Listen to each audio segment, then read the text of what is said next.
Fala galera, bem-vindos a mais um vídeo do quadro Hashtag Pergunte ao Maestro. Esse vídeo tá cheio de muito conteúdo e conteúdo muito bom.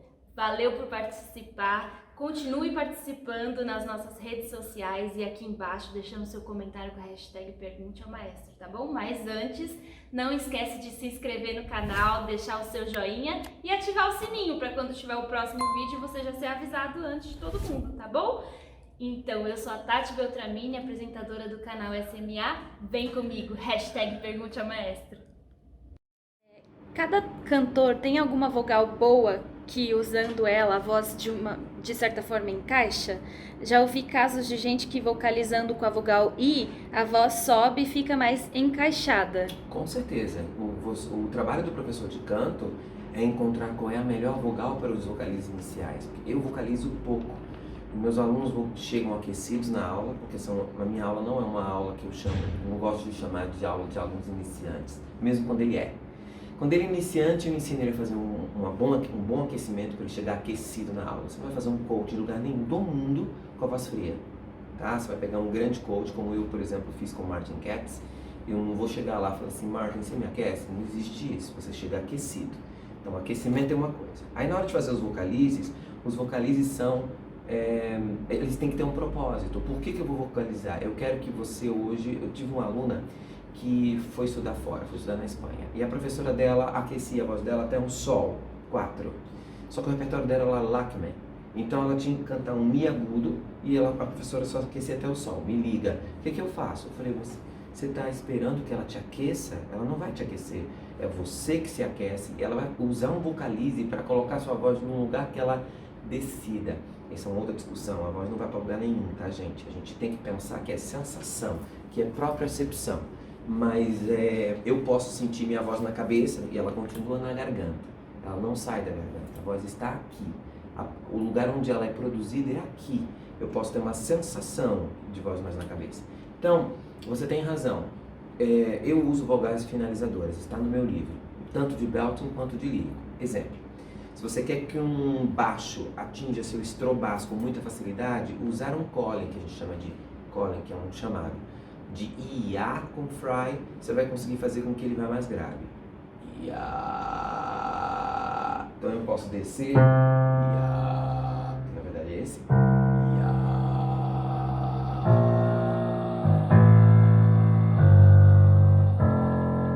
E em notas sobregraves, né, que a gente chama de estrobaço. Essa é uma maneira. Se você quer que um tenor resolva seus agudos, provavelmente você vai resolver esses agudos com a vogal I, porque a vogal I é a vogal que tem mais altura, é a vogal que tem mais ressonância de squilo natural, e tenores precisam de squilo para cantar.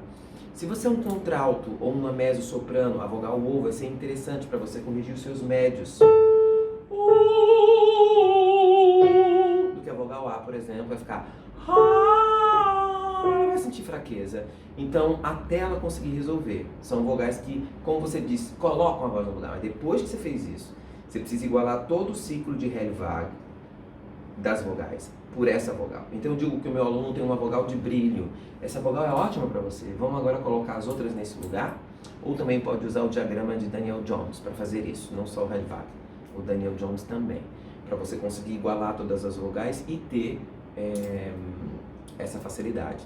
E depois que você conseguir isso, todas as suas vogais estarão com esse mesmo brilho da vogal inicial, que é essa vogal que coloca a sua voz no lugar. Muito bom. Legal. A gente tem outra pergunta que eu acho que conversa com essa anterior. Como você começa a construir a voz de alguém que nunca cantou? Você inicia pela região de maior facilidade ou dificuldade com um dos registros vocais? Como seria o processo? Olha, uma pessoa que vai começar a fazer aula comigo, deixa eu falar sobre isso que eu acho importante. 2 métodos basicamente de ensino na pedagogia vocal que eu tenho percebido nesses anos. Um é o método que o americano usa muito, que é o Nice things happening, you're doing very good. Esse tipo eu estudei lá, dei aula lá. O aluno canta...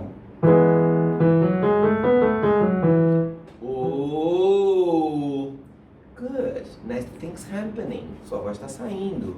Então eu tento buscar o que é melhor para o aluno e às vezes o aluno fica perdido porque ele acha que isso foi good.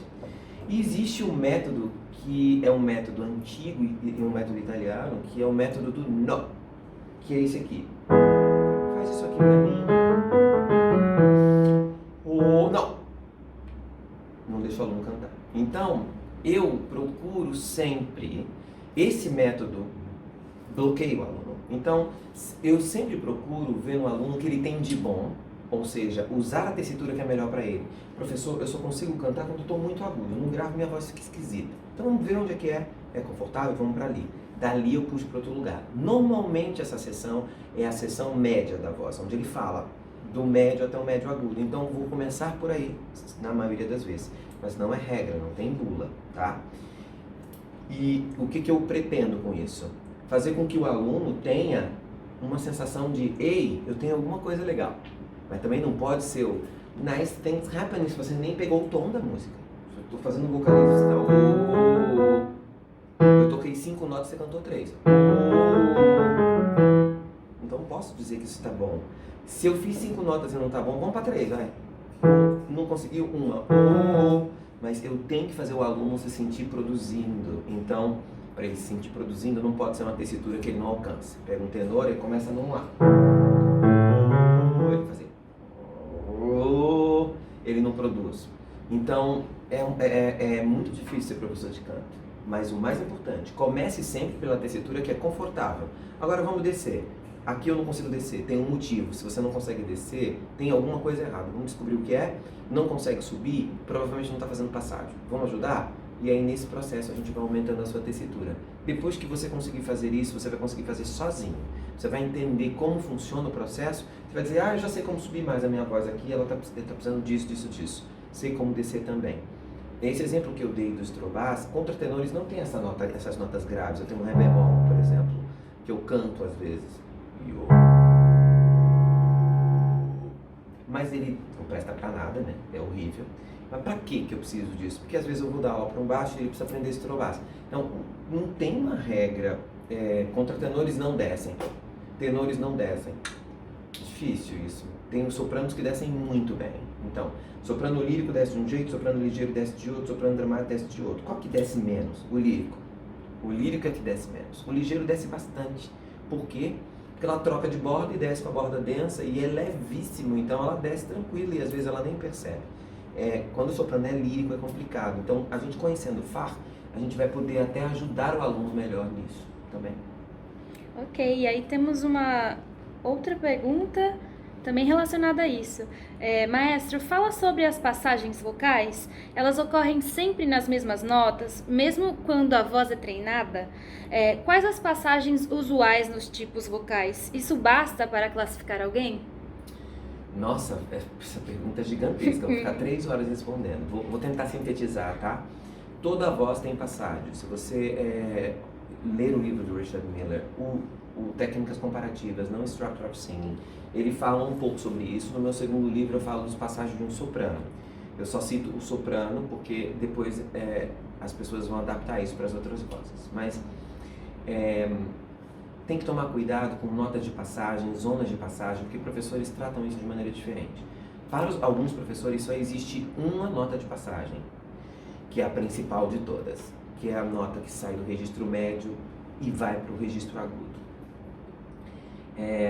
Eu considero 2 notas de passagem mais importantes, que é a que sai do registro médio grave, depois a que sai do registro médio agudo. Mas existem outras. Depois do agudo, para o sobreagudo existe outra, e no início da voz existe outra. Às vezes, na maioria das vezes, um soprano vai ter 5 notas de passagem. Elas podem ser alteradas, mesmo numa voz, elas podem ser sim.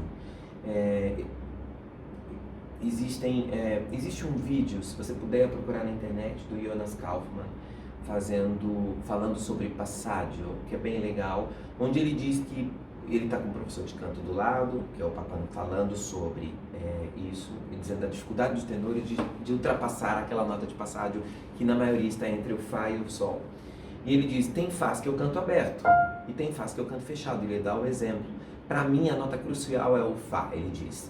O Fá para mim é um problema, porque eu preciso saber se eu vou cantar ele aberto ou coberto, dependendo, que é fazendo a passagem, né, depois de cobrir, dependendo de onde eu estou na ópera.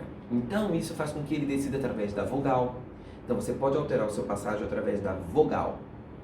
Você pode alterar o seu passágio através de dinâmica. Você quer fazer uma dinâmica melhor, vai cantar aquela nota no passágio de cima. Então, não só você pode, como deve alterar o passágio. Então, se a nota aguda desse tenor mais aguda na música, vamos dizer assim, seja o Fá, se ele tentar fazer esse Fá de passágio e a nota mais forte da música, a de ápice, de clímax, ele vai perder punch. Então é só um Fá, deixa ele fazer no passágio, na parte de baixo do passágio. Agora, se ele vai subir para um Lá e esse Fá está sendo repetitivo, por que não passar? Cantores como Pavarotti, por exemplo, diziam, não, eu tenho meu passágio, eu cubro o Mi. Outros dizem, não, eu só cubro o Sol. Então cada um sabe onde é melhor o seu passágio. A única coisa que eu acho que tem que ficar clara é que está muito claro para mim, quando uma soprano sobe, que depois que ela sai do Dó 3, aqui perto do Dó 3 ela tem uma passagem, quando chega perto do Sol sustenido ela tem outra, que muitas não aparecem. Se for um soprano ligeiro às vezes não vai aparecer, mas se for um soprano denso vai aparecer. Você vai perceber que essa região abaixo é bem mais fraca. Depois ela vai ter por volta do Dó sustenido, depois ela vai ter outra por volta do Fá sustenido, depois ela vai ter outra por volta do Si bemol, e se ela tiver sobreagudos, ela vai ter outra depois do Mi bemol, Mi, que são as sopranos que atingem o Fá da rainha. Elas só atingem o Fá da rainha as sopranos que têm o último passágio. O professor de canto capacitado em canto lírico contemporâneo vai possuir essas ferramentas para dizer, aqui você tem um passágio, aqui você tem isso, aqui não está bom. Qual é a sensação de errar um passágio? Vou dizer aqui. A sensação de errar um passágio é a sensação de você pegar o seu carro e levar a 100 por hora de primeira. Essa é a sensação. O carro sofre. Você tem que trocar de marcha. Trocou, relaxei. Isso é fazer passagem. É a melhor imagem que eu posso dar. Fez o passagem, pronto. Estou em outro lugar, vou. Isso não é troca de borda, tá? Não precisa trocar a borda quando você faz passagem. Até pode, mas não precisa. Ok. Última pergunta, maestro, dessa sessão sobre técnica vocal. O livro Canto Lírico Contemporâneo é para quem já tem uma base de canto lírico? Teoricamente, é um livro para professores de canto que queiram dar aula sobre essa técnica. Mas o que um iniciante pode fazer lendo o canto lírico contemporâneo? Se especializar na técnica e poder chegar numa aula muito mais preparado. Por exemplo, ele leu lá no meu livro que a voz tem passágio. E aí ele chega na aula e fala assim, professor, você pode me mostrar quais são os meus passágios? Mesmo que ele não esteja fazendo aula com um professor de canto lírico. O professor de canto lírico fala sobre posição de língua. Aí ele diz assim, professor, ele leu lá no meu livro que a língua pode ter várias posições. Afastada ou afastada e aproximada, ou alta para o palato, ou alta para o palato duro ou para o palato mole. Ele pode dizer que posição de língua o senhor acha mais interessante, ele já sabe. O lábio, por exemplo, pode ter várias embocaduras. O senhor quer que eu tenha a mandíbula solta, ou o lábio fechado, ou o lábio estirado, ou o lábio de campânula? Qual o lábio melhor para o senhor? Ele vai saber questionar o professor dele, vai conseguir evoluir muito mais rápido do que fazendo uma aula que nesse exercício eu posso fazer ele assim, ó. Eu usei várias línguas, várias mandíbulas, vários lábios e várias cores. Para um cantor lírico isso é a morte. Nós queremos juntar o timbre para que ele fique uma coisa só. Tudo igual, então.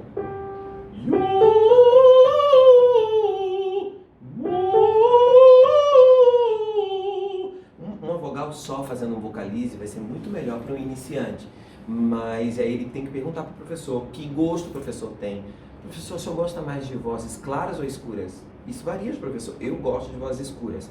Acho mais saudável, acho que o timbre é mais rico, mais quente, a voz ganha muito com isso, você ganha menos fadiga, tudo é melhor. Faz passagem com mais facilidade. Então eu acredito que ler o livro vai te ajudar a começar de um jeito certo. Porque o ensino do canto lírico até 20 anos atrás, hoje está diferente, mas até 20 anos atrás era só isso. Faz aqui, ó. E o cara repete, mas só que a soprano faz. Aí o aluno responde.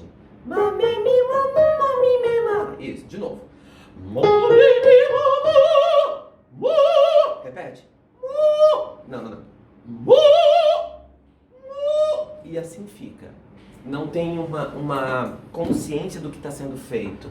Então, hoje em dia, a pedagogia vocal cresceu muito.